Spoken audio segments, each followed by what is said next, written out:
My name is Amy Stewart, and this is my group speech over gun control, and this is my audience. Hello. And this is note card 1, note card 2, note card 3, note card 4, and note card 5. Okay. There we go. Hands up or I'll shoot. When one thinks about guns, your mind automatically goes to the Wild West in gunfights in the street, with sheriffs wearing shiny badges on their chest. Guns have been around for centuries, and their design and functions have changed over the years. The needs for guns from the past to the present is something that needs to be looked at, and that's what we will be discussing today. We will be looking at how guns in the past were used for everyday tools from hunting to protection of the families, and we'll be looking at how guns in our modern day are used for police, 911, and military. So now let's look at how guns played a role in the past.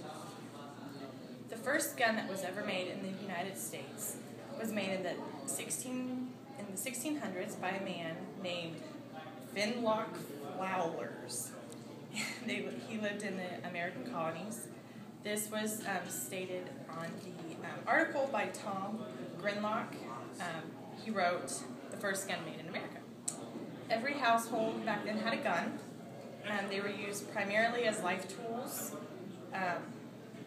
Being that a large number of families in the past were farmers, they used it not only for hunting but also to protect their livestock if an animal could come in.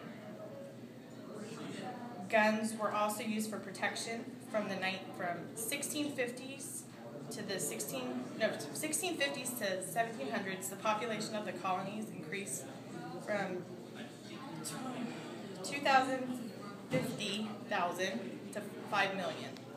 So the needs for gun grew rapidly just for protection. The laws in the past for guns were different. In 1791, the Constitution ratified the Second Amendment, stating that everybody can have a gun on their person, and this information was gotten from the U.S. Constitution website. So, guns have allowed America to grow, giving us freedom and strength as a nation. So now let's look at how we use it in the present day. The need for guns today is different from the past. Yes, we still use guns for hunting and for recreational use, but the strict laws that are in effect against handling guns and carrying guns sometimes make that hard. In 1972, the Bureau of Alcohol, Tobacco, and Firearms was created. They're known as the ATF, and this was stated on the National Gun Control website. From this bureau, there are 10 states in the United States that do not allow you to have a gun at all. And those states are mainly in the north. California, you have New Mexico, New York, Massachusetts, Maryland, Connecticut, Virginia, and New Jersey, and Virginia. Somewhere there. However, in the South, guns are allowed. So it's much different. The southern states, you are allowed to hold a gun, and you are allowed without even registering it.